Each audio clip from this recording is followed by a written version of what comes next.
I'm good. I want to play a role play game with you really quick. Oh, I'm down. All right, what are we doing? All right. So you're Craig Titley. I'm Mark Guggenheim. Okay.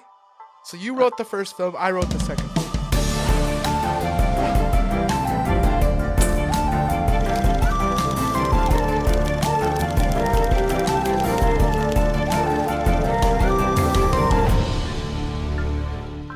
What's up, everyone? Welcome to Flip the Scripts. My name is Stephen Nieman. And I'm Ankit and Madhira. Welcome to the show where Stephen and I talk about books and then their film or TV adaptations. This week, we're continuing with Percy Jackson, Sea of Monsters. And oh boy. That's how we feel, ladies and gentlemen. That's how we feel. Yeah, so for those who don't know, just a really quick recap of the last 3 episodes. Percy Jackson is one of Ankit's favorite series, so I thought, why not start out with a bang with this show and make Ankit relive some of the most tragic adaptations in the world. So I had never seen the films, or if I had seen the first one, it was such a traumatic experience that I forgot that I ever watched the first one. Yeah. I am now seriously questioning my friendship with Stephen, considering that this is what he has decided that we start our first month of 2024 with. Yeah! Hey, we're going into a good adaptation next. Hunger Games was loved by many people. Just to announce our next week's episode will be Hunger Games. We have to still talk about this week, though, and I don't want to. It's a horrible film. It's okay. No, it isn't. Join us next week for Hunger Games. Just help us get through this one. As you can tell, I'm very excited to be here. It's just... So where we left off was Tyson, Annabeth, and Percy had just been in a boat. They all kind of gave a tragic backstory and stuff, minus Percy, who doesn't have one apparently. And they Which all is end up weird because in the book his is one of the biggest. Yeah. So we all end up at the Sea of Monsters.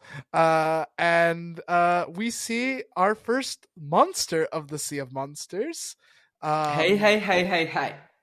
Technically, I'm claiming that the hippocampi that they were on earlier was rainbow, because why shouldn't it be rainbow? Technically speaking, Rainbow is a monster. Not in the Sea of Monsters, but Rainbow is a monster. And so is Tyson. So we end up getting swallowed by the Carbidus, which, for those who don't know, in the book, there are 2 monsters that defend the entrance to the Sea of Monsters. Now, the Sea of Monsters is in Greek mythology. The Carbidus, and I think its name is... It starts with an S. I'm forgetting the name. Can you help me out? I'll look it up real quick while you keep rambling. Is it Skelia or something like that? That sounds right. Right. So the 2 monsters come at it together, and either you get killed, one at sea or one by the air. And Rick is really brilliant. He knows how the Sea of Monsters works. He wrote it in the book, so they arrive together. Guess what the film did? They did There's one only and not one. the other. Also, I found it. I think it might be pronounced Scylla.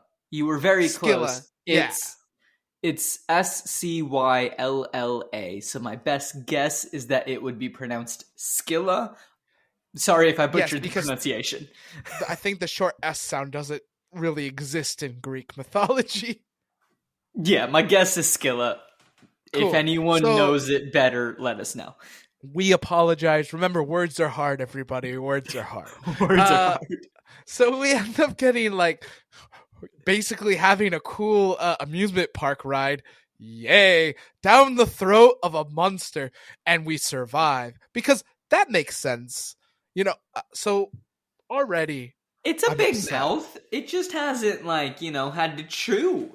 A monster that big doesn't necessarily need to chew. Look, it's the same way in Finding Nemo. They get swallowed by a whale, but do they get chewed by the whale? No. So, You know, a Yeah, big but there's monster no like that might not there's have to chew them.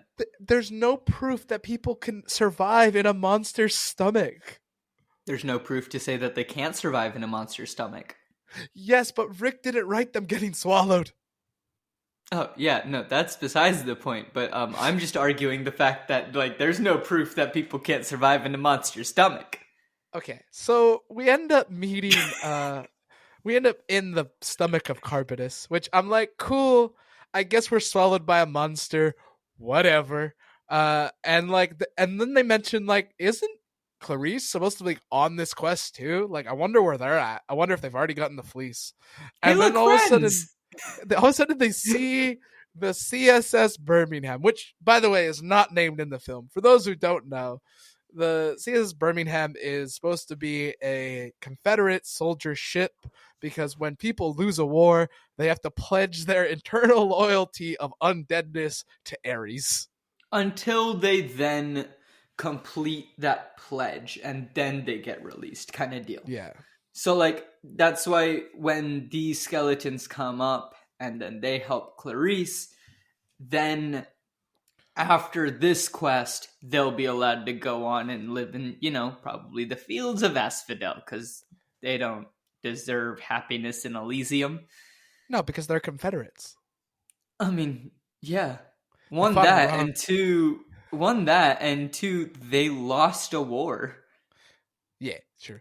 I mean, I don't know, like, you know, I'm sure that some people were evil on both sides. Some people were good on both sides, you know. Oh, yeah. 100%. The evil is not a black and white thing.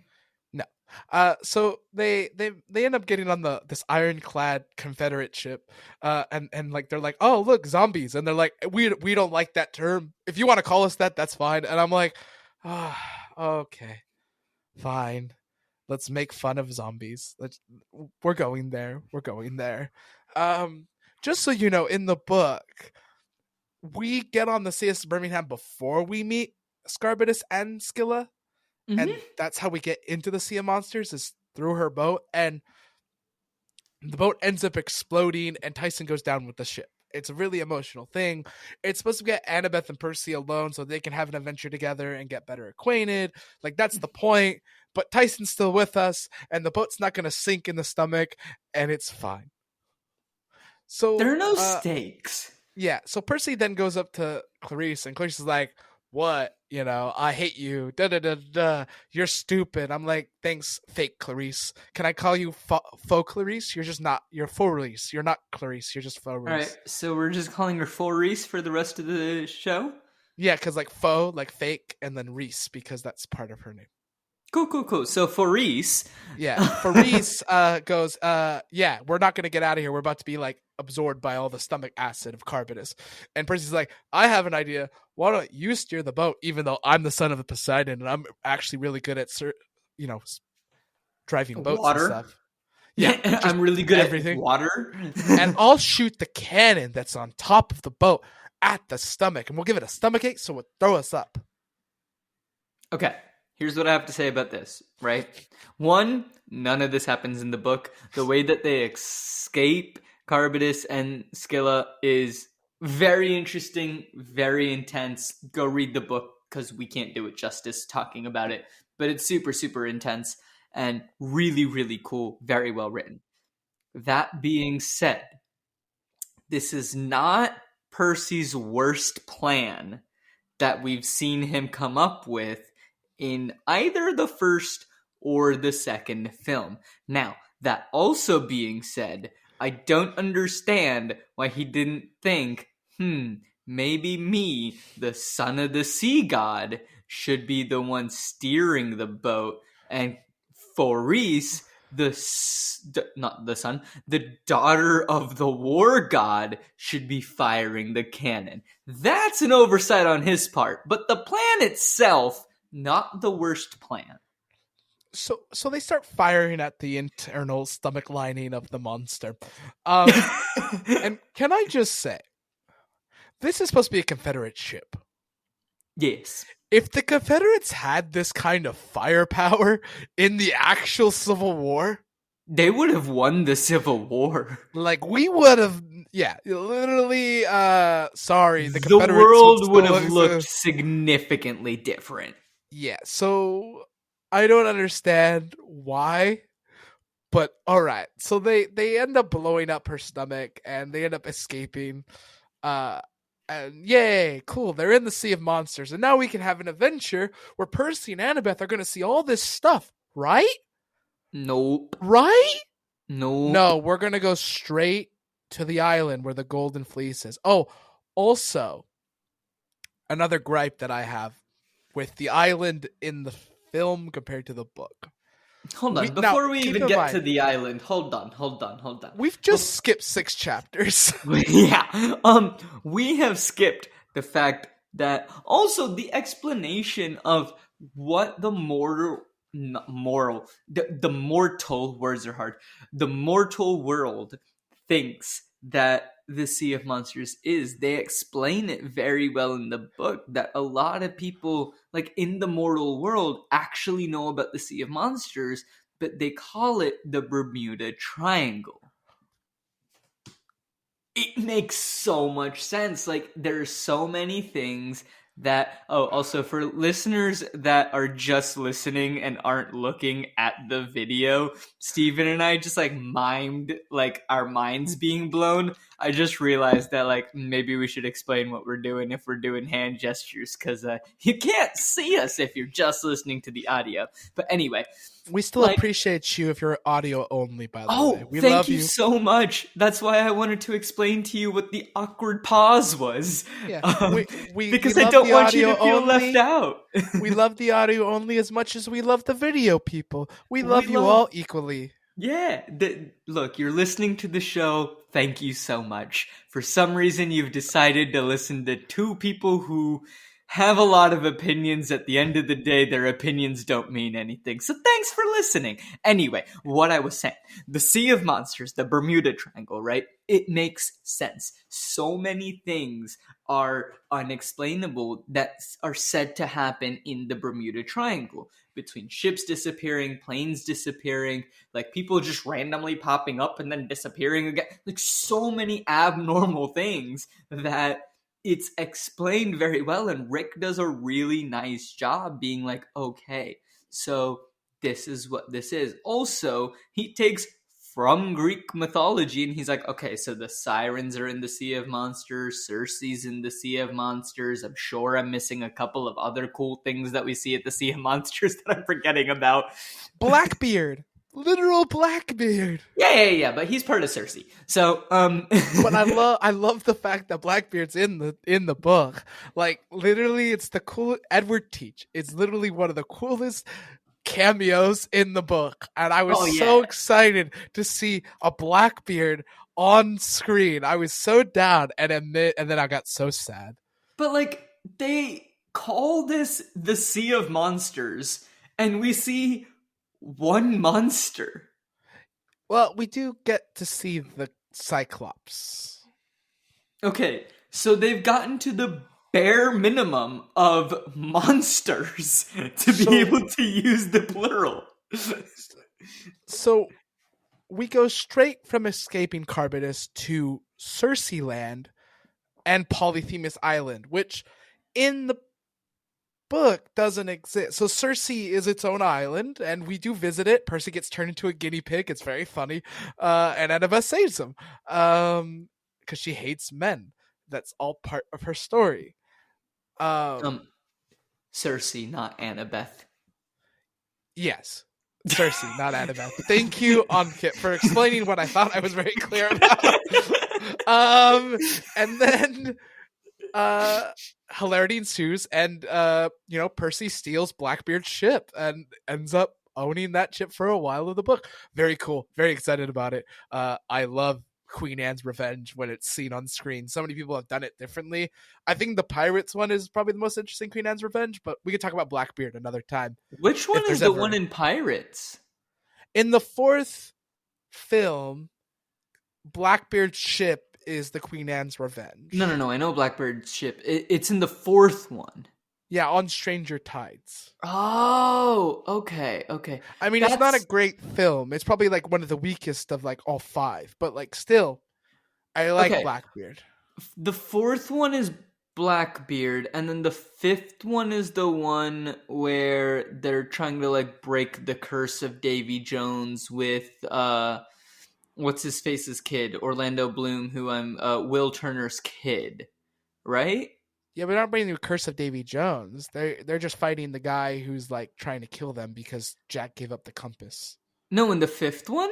Yeah, in the fifth one, like No, no, the no. Davy Jones is in the first three. No. Davy Jones is in the first three, and then Will ends up in the third one. Also, spoilers for the Pirates of the Caribbean franchise, because apparently that's not what we're talking about. But in the third film, Will Turner stabs Davy Jones's heart, and then he takes over running Davy Jones's ship, which I'm blanking on what it is called. But he ends up taking over that one, right? And then the fourth one is the one with Blackbeard and stuff. But then the fifth one is like Will Turner and Elizabeth Swan / Turner's kid. And then he gets Jack and Barbossa's help to then get like the trident or something. I think it's like a Oh trident yeah, of Poseidon. because there's So there's a that curse on the Flying Dutchman, and yeah, yeah, that's and yeah, yeah, and yeah. it's like if you break that trident or something, you get you can break free or something like that. Like that's the fifth one. Okay, so the fourth one is the one that has Blackbeard. Yeah, Okay, that's the one that I've seen the least. fair. But Usually, that if I'm watching them, I'll watch the first three and stop. just like most people. I also think Pirates of the Caribbean technically is an adaptation. We could ride the ride at Disneyland and then talk about the first film. I gotta get to the ride, but also I thought the whole point of this was technically we were doing script, text in some way, shape, or form. I think it still counts. Okay, listeners, let us know if you want us to do it, and next time I end up in California, We'll film us going on the We'll ride, film and us then we'll going talk on the about ride, and then we'll talk about it. the film. But only if the listeners want us to talk about them. Fair. And we'll only do the first one. So we go straight to Circe Land, which is now combined with Polyphemus Island. Apparently, Circe opened up a theme park, which she would never do because it would be for boys and girls. And then a bunch of monsters attacked, and so it just sits empty. So it's an empty theme park. I'm just saying though. Circe could have opened up a theme park. I'm here to play devil's advocate. I agree. It's stupid and it shouldn't have happened. However, for the sake of entertainment, Circe could have opened up a theme park and then just not admitted men.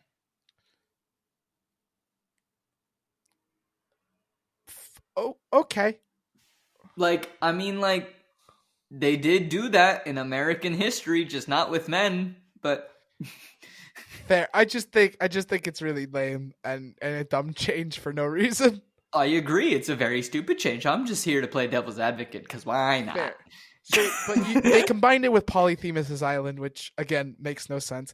And Grover's there, and Grover's not. So in the book, Grover is throughout the book hidden as a Cyclops bride, pretending to be another Cyclops to be married to the Cyclops. So Polyphemus, who's blind in one eye because in Greek mythology he fought Odysseus, and Odysseus blinded his eye. One eye because he is a Polyphemus. No, it's because he's a Cyclops. Polyphemus is his name, Stephen. No, that's what I meant, because he's a Cyclops. And in the story of Polyphemus, that's what happens. But then they end up on the island, and Grover is not a Cyclops bride. Grover is pretending to be a Cyclops helper. No. He is pretending to be a bride. Not in the film. Yes, he is. He's not in a dress in the film. Yes, he is. He's not. He's literally wearing a skirt. No, I know, but he's not. He's pretending he's not gonna be married to. Like, there's no mention of wedding. There's no mention of bride. There's no mention of wedding at all. Okay, maybe I just assumed, but Yeah. fair. So Okay. they end up there, and you learn that all the half-bloods that went with Grover to get the fleas, Are Polyphemus dead. ate them. Oh, wait, we forgot to mention um the Clarice satyr, whose name I am Oh yeah, forgetting. He's gone. yeah. He fought Scylla and like effed off. No, he didn't fight Scylla. He just got eaten by, I think, Carbitus. No, they said he fought Scylla. Like he went after Scylla and effed off. That's literally what they said in the film. That's a line. Because they forgot to put Scylla in the film, but they put it as a one-off line. They were like, "Where's the guy?" And he's like, "Oh, he effed off and fought." No, he got eaten. Yeah, he got eaten. Clarice guy is gone. Which is sad. He was a vibe.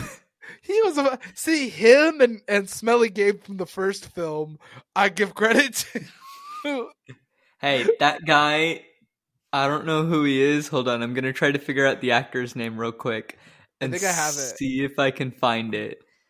But nope. This is not going well, ladies Jordan and gentlemen. Weller, I think his name is. All right, if we have the right person, Jordan Weller, well done. I hope you have had a good,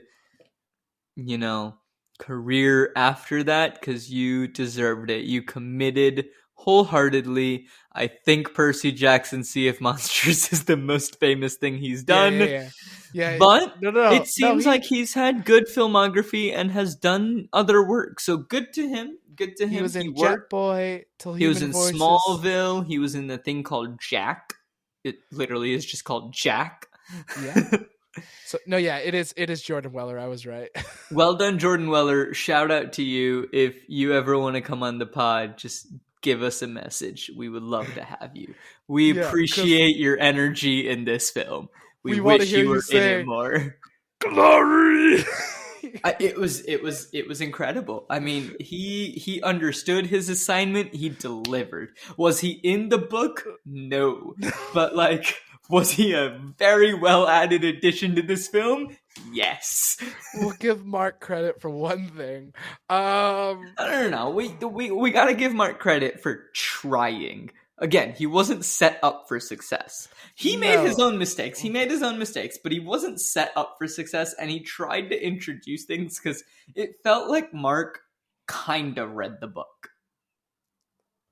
Yeah. It didn't feel like Craig read the book. It felt like Mark kind of read the book. Yeah. So we end up in Polyphemus' island. We see Grover. Yay, we're gonna save him. And then we trap Polyphemus in his own cave with his own boulder. Yep. That he moves regularly. Yep. Because that makes sense. Yep. And then we run into Luke. And Tyson. By the way, that's completely different of how it happens in the book. Yeah. We'll explain. We'll explain after we explain what happens. We run into Luke, and Tyson has a fake death out here for some reason. Which in the book he dies much earlier on. Or fake dies much earlier on. Yeah. And now it's just Percy and Luke being with the Golden Fleece being taken to Kronos, where Kronos' sarcophagus is laying in the middle of Cersei Land, in the middle of an amusement park. In the book, do you want to talk about what Polyphemus' island is like in the book, Ankit? Yeah, okay. So Polyphemus' island, first of all, is not the same as Cersei Island. They are two separate places, very different places. Now, Polyphemus also has a lot of sheep. And he loves his sheep. He takes care of his sheep. He tends to his sheep. He loves his sheep. They are wonderful. They are also his source of food, but that's why he takes such good care of his sheep. He doesn't eat them all the time. They are said to have very nice fluffy wool. It's really nice. We have a whole sequence of Annabeth and Percy trying to save Grover, where Annabeth and Percy have to use Annabeth's secret hat and her Yankee cap, which I understand it needs to be the Yankees for the sake of the story, but the Yankees. Anyway. They're New Yorkians. Come on. Again, I understand why it should be the Yankees. That doesn't mean I have to like the Yankees. I mean, yeah. But also, I think the funny thing is, they're not even just trying to save Grover. They They're now trying have to to save save. themselves. They have to save Clarice as well in the book. Oh, So Clarice ruins Grover's disguise in the book and shows to basically to Polyphemus that Grover is a satyr, and Percy's like, "Oh, you're such a stupid idiot," which like Percy Jackson is amazing at. And basically he's like, "Okay, we will eat satyr together." And I will marry you. And he points at Clarice. So he wants to marry now Clarice. And so he traps them both in his cave, and he goes to find stuff that will be good to cook with Grover. And then he goes to find that on his other side of the island where there's man-eating sheep. yeah, there are also two bits to the island, which is very important in the book. You have Island 1 over here, a bridge, and Island 2 over here. That's Polyphemus's whole, thing. For the listeners that were listening, I was showing it with my hands, but hopefully you've understood the grasp of what I was talking about. One half has the golden fleece and the man-eating goats. The other half has Grover and Clarice.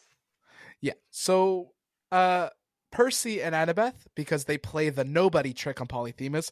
For those who don't know, that was Odysseus's name he used when he fought Polyphemus the first time, so Polyphemus has a grudge against nobody. Go read the book; it explains it a lot better than we can. No, of course, and I think we're not experts in Greek mythology. But Rick really understands the Odyssey, and he really writes he borrows a lot from Homer's story and really uses it well to tell. Mm-hmm. So then, with the success of that, Grover and Annabeth, Annabeth gets almost killed by Polyphemus, pretending to be nobody, but Percy saves Grover and Clarice. They end up getting the lovely golden fleece, and Tyson shows up to help as well. So Tyson comes back from the dead. And this is where it's revealed Tyson's okay, Tyson's fine. And, he didn't blow up in the explosion because he's fireproof, but he did get knocked out a little bit and, sunk into the ocean. But guess who was there? It was Rainbow, and Rainbow was there following Tyson because Rainbow wanted to play with Tyson, and Rainbow was hoping that they could play together. So then, Tyson was like, "Aw, thanks, Rainbow." So Rainbow saves Tyson, and then Tyson's like, "Look, we can play, but we also need to go find Percy and Annabeth. We don't know where they are." And so they go on an adventure to try to find them. He's like, "All right, Rainbow, let's go see." Again, that's I want to hear about it. How did they find Percy and Annabeth? What did they potentially have to fight underneath the Sea of Monsters? So then Percy uses the golden fleece to save Annabeth's life, and gives her to Clarice, and they try to escape to the Queen's Anne's revenge. And Polyphemus, fights to try to stop him, and they throw a giant boulder, and it knocks out the boat. They are able to escape thanks to Rainbow and many other friends, which is great. And they end up in Florida. That is the entire of the Polyphemus Island bit of the book. That is the true Rick Riordan stamped Sea of Monsters. That is the end. That is the last time they step foot in the Sea of Monsters. That's it. That's it. Now, before we get to what happens in the film, because it is nowhere near the same, and we have a lot of thoughts. We're going to take a very quick snack break, and then we will come back and talk about how the film just threw all of that out the window. Welcome back to your snack break. So, before we continue, Ankit, have you ever watched a car accident and how the time just slows down and you just watch in horror as the world collapses around that person in the accident. Like in real life or in film? Well, that's the end of this film. It is a car accident. It is a No, travesty. no, Steven. This film is not a car accident. Because a car accident, people can still come out of it unscathed. Oh, fair. This is a car explosion. Yes. So Luke takes everyone. For context, ladies and gentlemen, pretty much what happens in most of the rest of this film either doesn't happen in the books at all, or doesn't happen until like book 4 or 5 of the series. So we end up getting captured by Grover and taking to the sarcophagus, and Luke's like, "Ha! I used you so I can have the Golden Fleece to bring back Kronos." All right, Okay. cool. I guess this is gonna happen. So he puts it on Kronos. Tyson comes back in like 2 minutes, so we don't really care about his death. And he like fights Luke with Percy, and everyone's fighting, and you don't really care about everyone because by this point of the film, you're like, all right, I'm a bit done. I'm not gonna lie, at this point of the film, because I was at home at this time as I was watching it, I was sitting in the living room watching this, and my mom came over and she was like, "How much attention do you need to pay?" And at this point in the film, I was like, "What do you need me to do?" And like, she gave me like vegetables to cut while I was watching this film. So I was sitting here like cutting vegetables, being like, "Why am I watching this? I'm literally watching this just because I need to talk about this. I don't want to be watching this." And like, I'm sitting here like, cutting carrots or whatever. I don't remember what it was, but I'm just like, why? Like, what is the point of this entire and So, also, by the way, at this point, Clarice and Percy in the film are becoming very friendly, which like, I have my own more issues with. friendly than Percy and Annabeth. Like it's almost like they're gonna end up together as a relationship, and I'm like, can we not just have a girl on screen who is friends with the main character, or even just like not friends, but they're just like platonic to each other? No, apparently not. So it's the 2010s. They need apparently they need a sex drive to fuel any type of character development.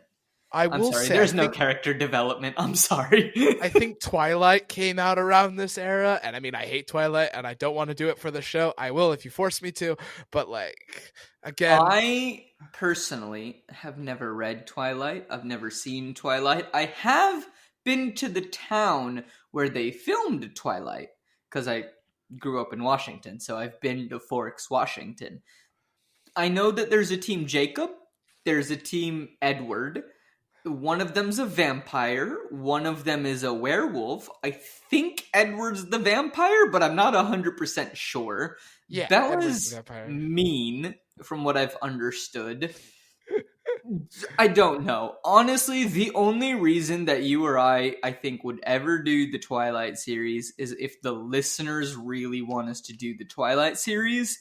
It's not something that I feel either of us would be like, hey, let's do this. Tell you what, if we can get to 1,000 subscribers by the end of 2024, so next year. Well, how about this? When we hit 1,000 subscribers on our YouTube channel, which is we'll do Twilight, which is Co-op Forge.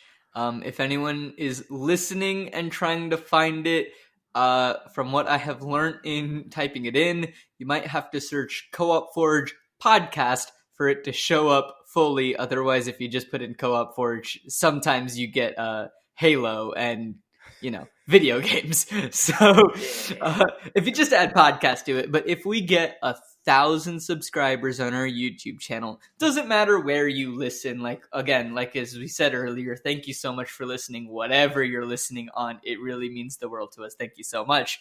But if you want us to do Twilight, we will do the Twilight series when we hit 1,000 subscribers on our YouTube channel. So I'm worried now. Yeah, back to this movie. So here we are. The Golden Fleece is on top of the Kronos sarcophagus, and it's doing stuff. It's going. So I want to play a role play game with you really quick. Oh, I'm down. All right, what are we doing? All right. So you're Craig Titley. I'm Mark Guggenheim. Okay. So you wrote the first film. I wrote the second film. Okay. Yeah.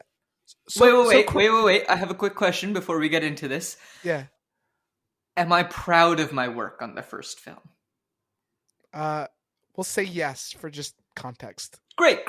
Look, again, like I just needed to know. Cool. Yeah. No, hi Craig. So they've tasked me with writing The Sea of Monsters. I know that you left out some stuff from the first film. Did you forget to put Kronos in the first film? Yeah, I just couldn't figure out a way to fit him into the story where it didn't feel weird. Oh, because like Kronos is a big part of like the narrative, so now I need to figure out how to put him in the second film. Yeah, well, maybe if you throw him into the end of the second film and kind of introduce him there, it might work. So then, you can continue the storyline in the sequels. Cool. Thanks, Craig. So Craig, of course, forgot to introduce Kronos in the first film, so Mark is like, I'm going to introduce Kronos. Then Mark went, but I want to eat my cake too. So he said, Kronos got to come back to life in full body.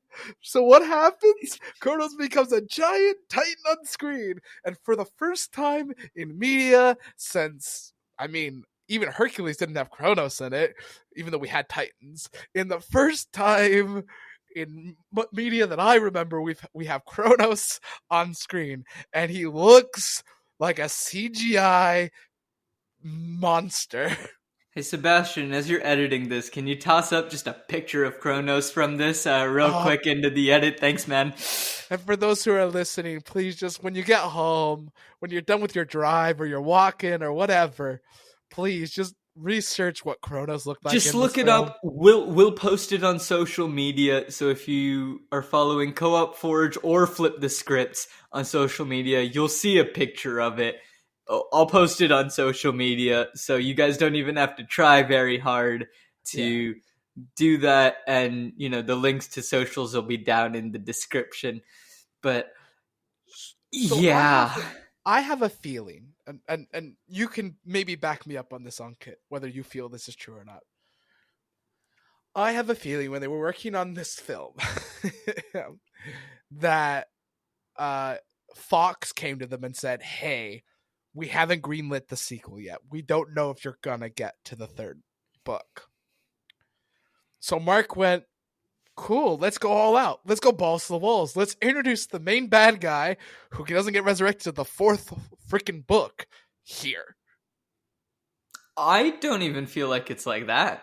I legitimately feel that as they were doing it and how much backlash they were getting, they probably just were like, you know what? We've already invested this much money. They went to Mark and they were like, look, Mark, we're really sorry, but there isn't going to be a sequel. I feel like they already knew. They knew that there was not going to be a sequel. And Mark was like, well, we're going to just finish it all in this book, I guess. I'd like to believe that, except for the ending of the film tells me they were planning a sequel. Oh, right. So, I think that Mark wanted to, again, he wanted to eat his cake too. Why do you have to make valid points, Stephen? Because I'm here, all right? Because because we have brains and we watch the same film. Um, so Listeners, I'm so sorry if any of you sat through this entire film. If you enjoyed it, could you tell us why? if you enjoyed it, you probably never read the book. I think that's the key of this film is if you've never read the book, you might enjoy it. But here's the thing. Even my mom doesn't know anything about these books, right? And I was home watching this film. And even my mom was like, what? And like, she wasn't fully paying attention to the film because like she was going in and out and like doing work, but like it was on the TV and I was watching it. And she was like, what is happening? Even she was confused. Yes, she didn't sit and watch the whole thing, but even she was confused on what was going on. So here we are. Final boss revealed in movie 2. It's not like Harry Potter, like okay. So like in Harry Potter, at least you could say Voldemort stayed alive to the last freaking book. So or other franchises. But so here we are. Percy versus Kronos. So Percy's gonna fight Kronos with Riptide. No. But before that, Percy has to have his whole existential crisis of like, I'm not good enough. I can't do this. This isn't supposed to be me. I'm not the hero to save anybody. And then Grover and Annabeth have to be like, no, we believe in you, Percy. It's okay. We love you. You're the hero.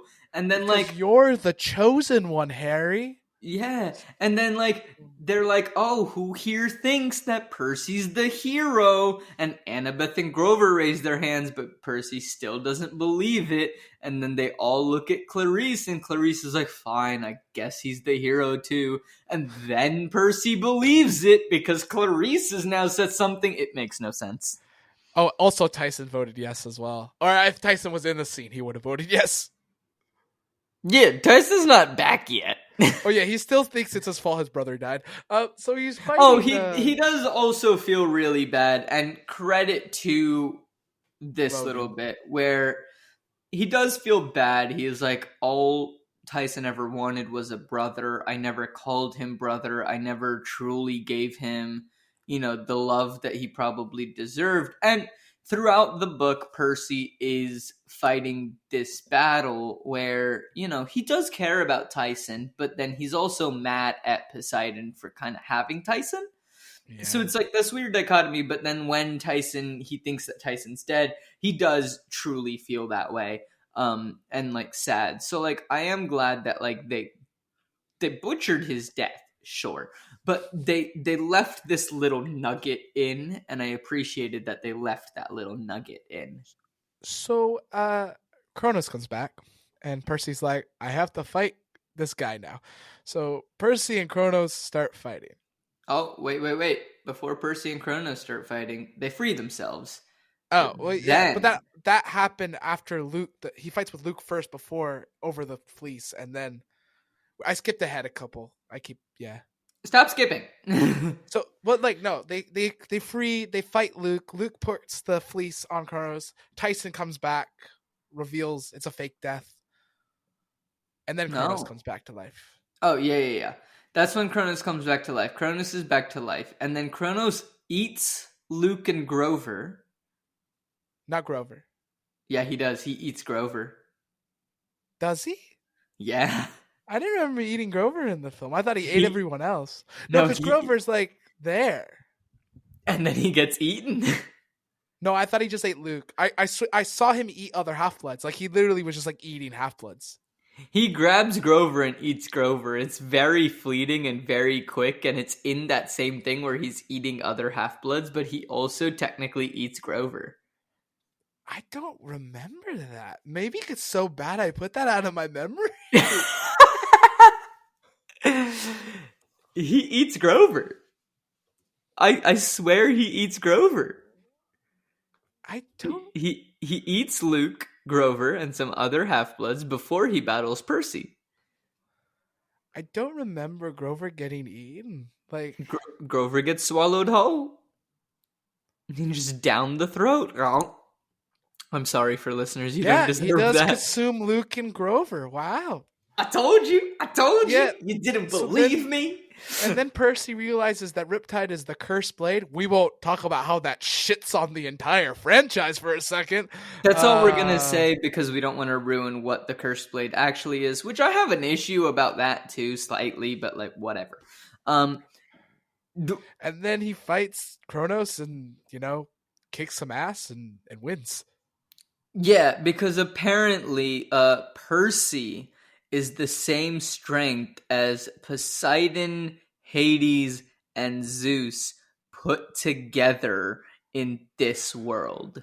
Also, in this world, because Poseidon helped kill Kronos, because Greek mythology doesn't exist. Mark and Craig Titley. No. It's Mark's last name isn't Titley. No, Mark Guggenheim and Craig Titley. Thank you. I'm calling them both out because they're both terrible at both of this. Poseidon helped kill Kronos because he's like, I did it just like my father did. And, he wins. And then, Kronos is evaporated and Luke and Grover are alive. Yay! And then Annabeth goes over to cheer him on and goes, wow, Percy, you did it. And You're then the gets stabbed best. by a I manticore. love you. And then gets stabbed by the manticore. And I'm just like, oh. So here's the fake out death that we all wanted at this point in the film. Because we needed it. We needed another one, apparently. Like, Tyson wasn't enough. I guess they wanted to kind of recreate the whole Polyphemus thing. Annabeth almost dies to Polyphemus and da-da-da-da-da. And so Percy uses the Golden Fleece to heal her. Yay. And then he's like, Clarice, this is your quest. Take the Golden Fleece and go do your thing. And she's like, really? He's like, yeah. And then they have respect to each other. And that's a happy ending. Yay. Which, that is book accurate, where in the book, Percy, they do all get back to Florida with the fleece. And they realize kind of like the deadline and how fast they need to get the fleece back to camp. And Percy realizes, like, no, this is meant to be Clarice's quest. Also, Clarice won't get zapped out of the air if she tries to fly. So they are able to get her a plane ticket and send Clarice back to camp. And then the other three are like, look, we weren't supposed to be here anyway. Like, go save the camp. We'll figure out how to get back. Don't worry about it. And then they're saved by Chiron and the party ponies, who just don't exist in this film. Well, it's explained by Clarice's prophecy, which isn't in the movie at all. Clarice gets a prophecy from the Oracle saying that she will fail unless she has people to help her. Like, yeah, unless like literal, she realizes the prophecy a little too late, but like she does get the help that she needs, and bada bing, bada boom. And then Luke shows up and then kidnaps Percy, and Annabeth and Grover ask for the fleece. They say they've already sent it. Percy goads Luke into a big fight. And that's when, Luke shows his real good skills at fighting for the first time. Not that the film already ruined it by showing us Luke versus Percy in the first film. But I feel like it would have been cool to see it in this film. I don't know about you, Ankit. I would have loved to see Backbiter. I would have loved to see Backbiter, but Backbiter needs a better name. Yeah. Is it Backbiter? Am I wrong on the name of the weapon? No. You have the name right. Okay, cool. Terrible name for a sword. Fair. So they're fighting, and then Chiron and the party ponies, which, where Chiron lives with the rest of the centaurs, show up, and they help them, they save them, and they take them to camp. And it's all good. And then there's a chariot race in the book. I'm going to talk about the book only because the film and the book basically end in the same place. Yeah. Surprisingly. So we end up back at camp.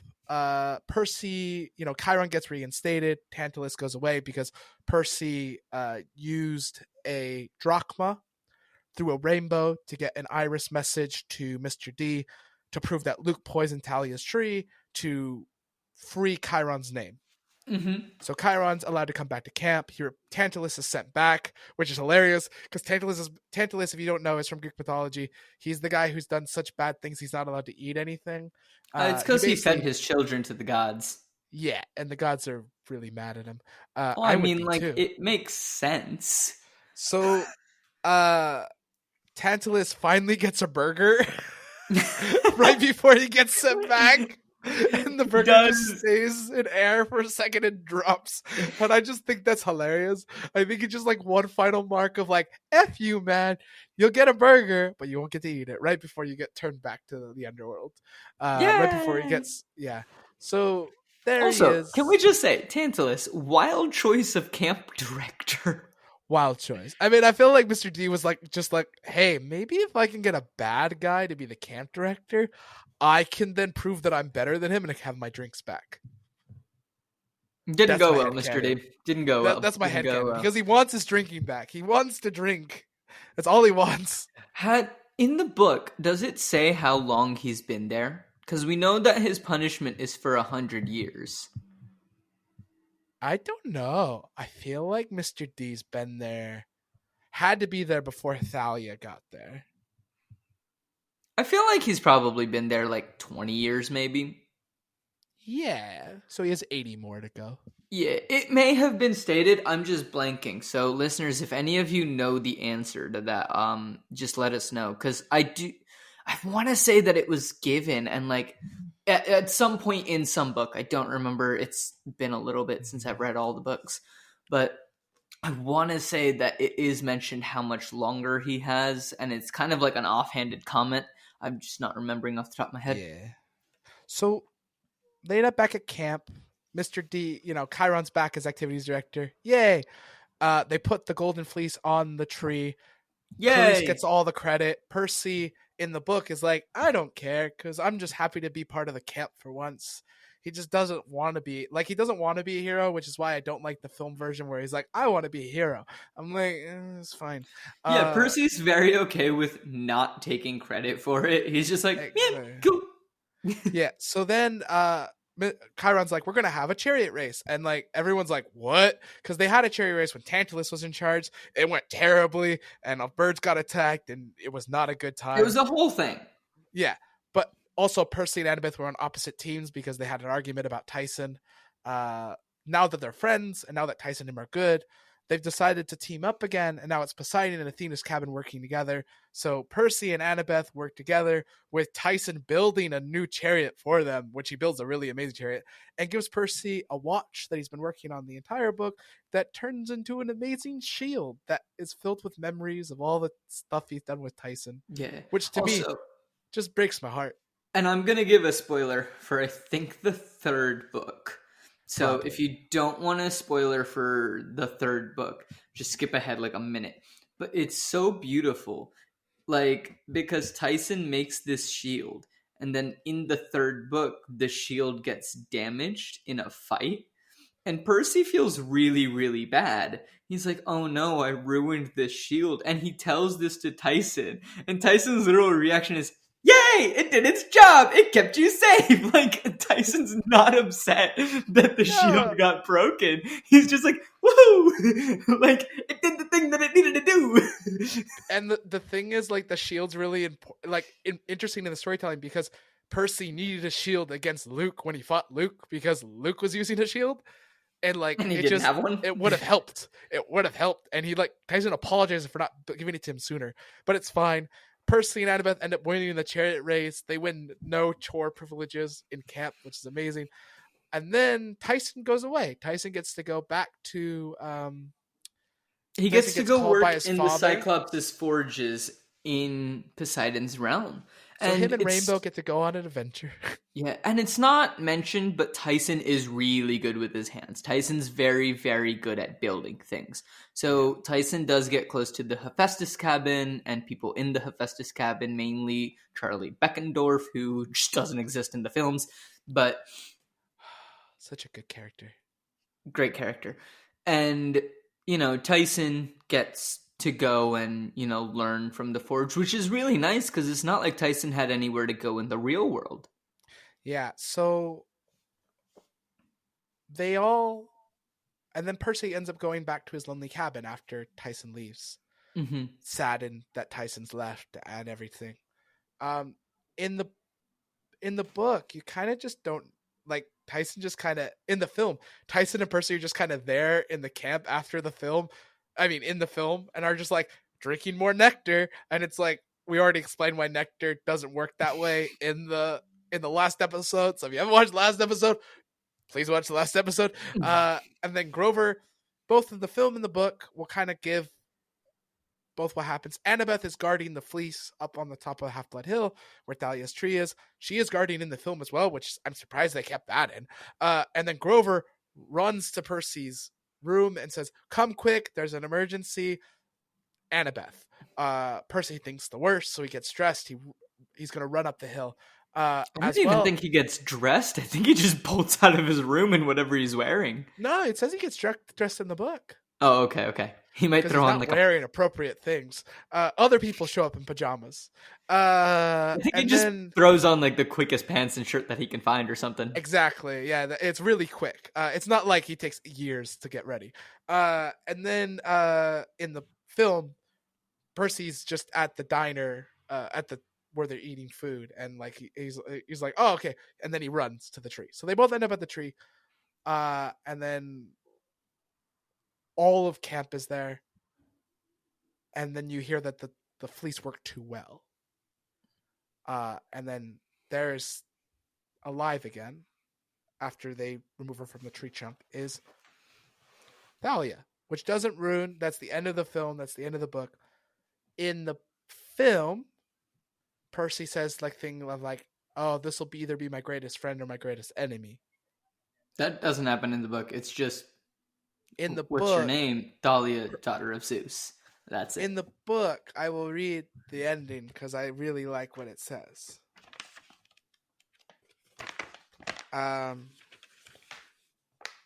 Sorry, I'm just turning. I have it right here if you want me to read it. So it says, even Chiron, Annabeth, and Grover, who should have been celebrating this moment, were too shocked thinking about what it might mean for the future. And I was holding someone who was destined to be my best friend or possibly my worst enemy. I am Thalia, the girl said, daughter of Zeus. So she's alive, and that is true in both the film and the book. Now, this is why I was telling Ankit, I think they thought they would have got a sequel because they did the ending. They were like, hey, look, here's the girl. She back. We get sequel now. And no sequel. No. So, and the thing about it that always really confounds me is what I like about the book is, this was Kronos' plan to get Thalia to come back alive. Because then he would have another person to fulfill the prophecy that is the big prophecy that is explained in the last book. Because it could be Percy or it could be any other child of the big three if they existed and got to the age of 20. Because no one says it just has to be. Well, 20 in the films, 16. No, but in the films, it's like two cousins fight or something. Like, I don't even know. Oh, yeah. They add bullshit to it. My bad. Book perspective, turning 16. So the first half-blood of the big three to turn 16, the prophecy will happen to. Mm-hmm. So now we have that possibility. And Kronos now can play evil mastermind more. Because he always wins. That's kind of like the whole big thing about the first two books. He kind of, at the end of the first two books, you kind of feel like Kronos still won. Yeah. I won't talk about the other three because we're not here to talk about the other three books. That is not what this podcast is about. I'm sorry. If you want to go hear about the other three books, there are tons of really good Percy Jackson podcasts out there. Go listen to one of them. I'm sure that, they discuss the books that you were potentially hoping to hear about. We aren't sponsored by any of them, but I definitely listened to a couple, and they're really good.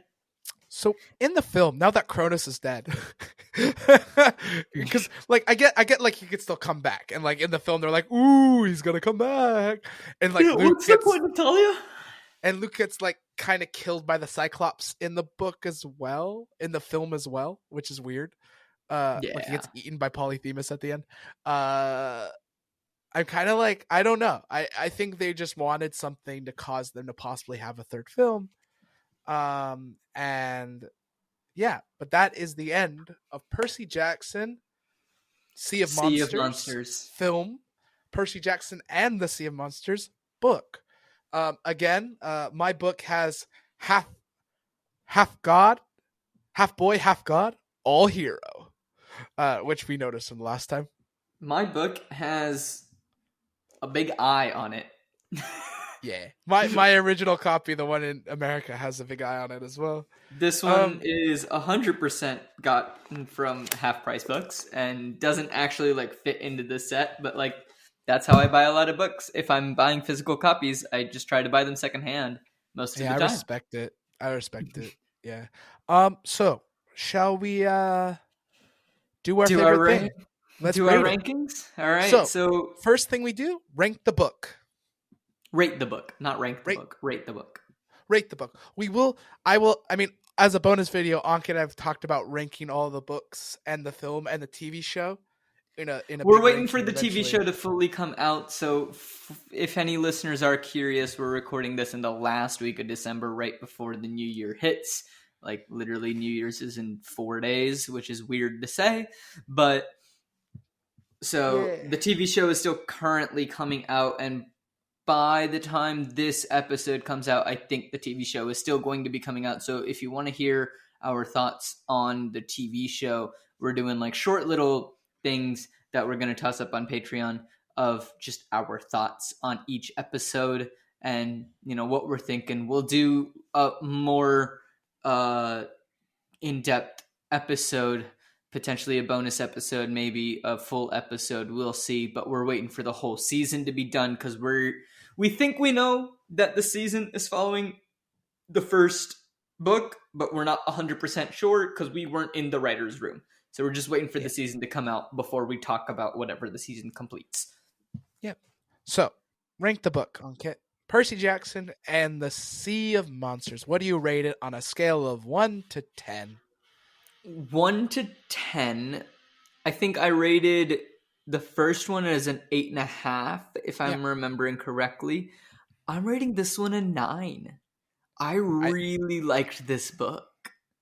I think I ranked this one as I think I'd give this one a 9.5. I think I ranked the first one as a 9, but this one's a 9.5. I think this one's just evidently better. I think Rick's getting more comfortable writing. There's more confidence in the storytelling. You can see Percy grow. The relationship with Annabeth is getting greater. Like, we already know Grover and Percy are such good friends. It's lovely to have that kind of separation to get Annabeth and Percy's relationship building. It reminds me a lot of Harry Potter in a sense of like, I know I always say because of Harry Potter. I know that's my big thing. But it reminds me a lot of Harry Potter. Like in the first book, it was the trio. And in the second book, Hermione got knocked out. So it was just Ron and Harry for a bit. Well, she got petrified. And then in the third book, you kind of got him and Hermione. So it kind of reminds me of like, you know, it's lovely when a trio kind of gets broken down and you can see two of the members kind of get closer to each other. Yeah, I think what I like more about this series than potentially Harry Potter is you also have other friends who aren't part of the trio that are also just as strong and just as important. Like in Harry Potter, you do have Fred and George, like they're very important. You do have Ginny, who's just a boss. And the films not film Jenny. destroyed her. Not film Jenny. Not film Ginny. But I think what I really like about this book is that even though Grover's gone, because you still have that rule of 3 with a quest, you need 3 people, we get a lot of a new character. And we're learning about, it's not just this. Like, and I also think just the world of Percy Jackson, the way that it is set up and the concept of it, just has a broader scope. Like you have a lot more you can play with than in Harry Potter. I'm not here to argue which one's better. I just like that style. It's a great style. I love it when writers can really dig into a character and depth. And so so that's the rating of the book. So shall we talk about the rating of the film? If you watched the film, you didn't know there was a book, first time watching, go. First time watching the film without seeing the book, I think I'd give it probably like a 3.5 or a 4. I think if I I think was, I think I'd lean to a 4. I think I'd give it a 4. yeah, I think to be fair to the movie, because again, it did the whole thing I talked about last time with Star Wars, how the third Star Wars film of the sequels tried to compensate for the terrible thing that Rian Johnson did with The Last Jedi.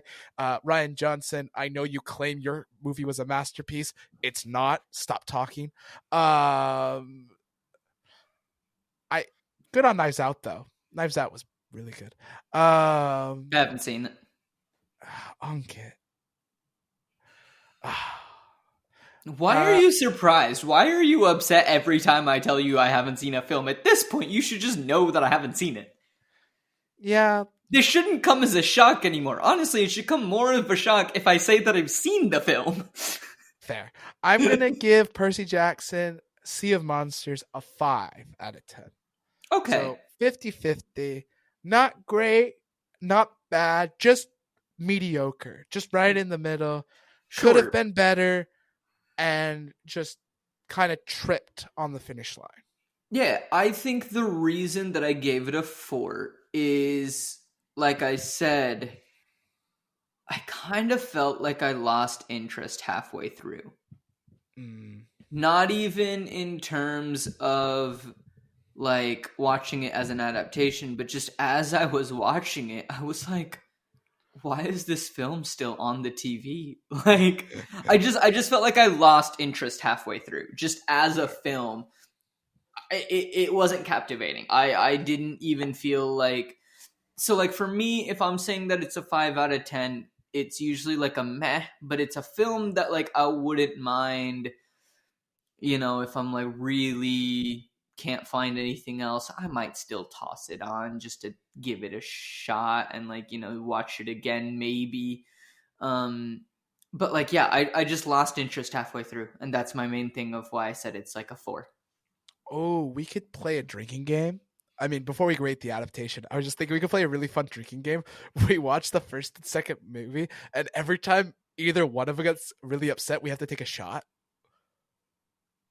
So, this is going to be the last episode of Flip the Scripts, ladies and gentlemen. Because I need to stop giving Stephen ideas. Okay. Let's rate the adaptation, shall we? So on a scale of 1 to 10, from book to film, how did Mark Guggenheim do? A 2. I would agree with a 2. I think 2. I think we were a lot harsher on Craig, but I think we understand what Mark was trying to do, and we can respect Mark for trying to fix some of Craig's mistakes. Yeah. But at the same time, Mark, when you struck gold, you didn't need to keep digging, man. Like you were like, hey, let's fix it. And then I want to be original too. You were like, oh look, Kronos, let's introduce him. Oh wait, let's bring him back to life. Let's have a huge fight. And no one went, Mark, just follow the book. Just follow the book will tell you what to do. Just follow the book. It reminds me a lot of Mike Newell, who directed the 4th Harry Potter, which we'll get to eventually. But he was like, he didn't read the book before he directed the film because he was like, the book's just too long. It looks like a brick. That's what Craig Titley reminds me of. I feel like Craig didn't read the book. I feel like Mark read the book and went, I could do that better. So I don't know. Like, I feel like Craig was like arrogant, didn't read the book. I feel like Mark was arrogant, read the book, and then was more arrogant. Fair. I think the big reason that I gave him a 2 was what we said, right? And what you just brought up again. He tried to fix some things. It didn't go well. And then he kept digging. he kept digging, but an attempt was made. He made his cake and he wanted to eat it too. I think that has to be a shirt. That's going to be a shirt one day. And one day. Look, ladies Words and gentlemen, are hard. He made a cake, he eat it too, and because of Harry Potter. TM. You can't use any of it, other people. Trademark to Flip the Scripts Co-op Forge, Ankit Madhira, and Stephen Nieman are trademark. But yeah, hopefully one day down the line we can get some lovely merch for you all. But currently, we're still very early on in our lovely podcasting journey.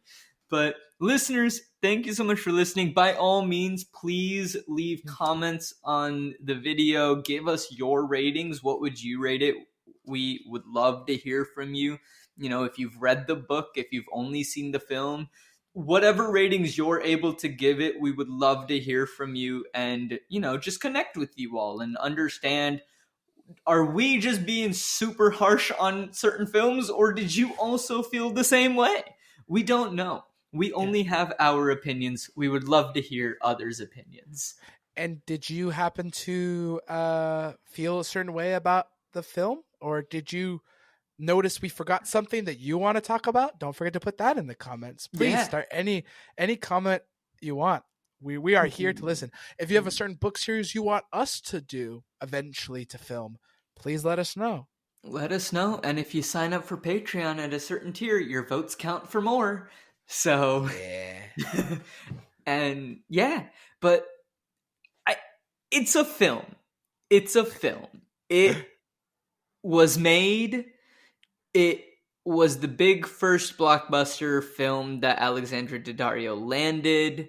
Mm-hmm. Brandon T. Jackson and Logan Letterman had a couple of things before this, I believe, that were kind of bigger. So Logan Letterman, if I'm looking at it, Letterman. Not Letterman. Well, I know that he's been in a lot of other things. I'm just seeing in terms of dates. I want to say that this came out after. No, this came out before Perks of Being a Wallflower. That's the main thing that I know him from.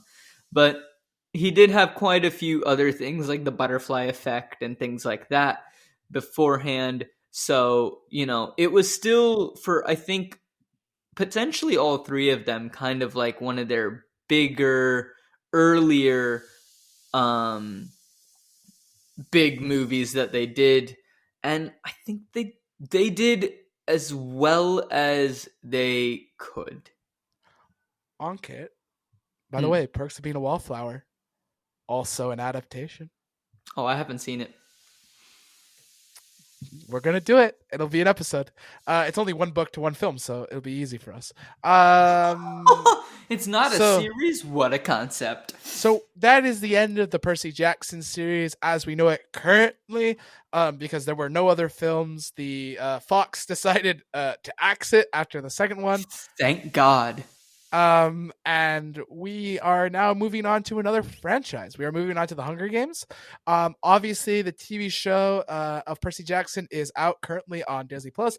Ankit and I are watching it weekly and talking about it weekly on our Patreon. You can follow us on our socials as well.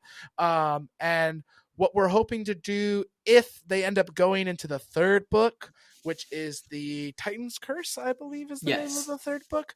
We're hoping to maybe we'll do a flip the scripts of that season with the Titan's Curse. If it ever gets there, we're hoping it gets greenlit for 2 more seasons. We'll see. We are recording this, 3 episodes have come out. So we don't know. But there's still a lot of season 1 to come out. So we're very excited to move into Suzanne Collins' The Hunger Games, which has currently 5 films. So now we have 4 books and 5 films. 5? Yeah, so there's Hunger Games, Catching Fire, Mockingjay Part 1, Mockingjay Part 2, and then Song of the Ballad of Songbird and Snakes, which I know just came out this month, which I've seen. Ankit hasn't seen it yet, so we're hoping by the time we have to film that, it'll be on a streaming site. So for context, ladies and gentlemen, with the Hunger Games, and we'll talk more about this next week when we start talking about the films, I somehow missed them completely. I'm very enjoying that I get to introduce Ankit to the Hunger Games because I think it's a great series and I think he's gonna love it. I've read the book so far. I'm invested. So until we get to that, thank you all so much for listening. Thank you for tuning in, and we will see you next week. See ya.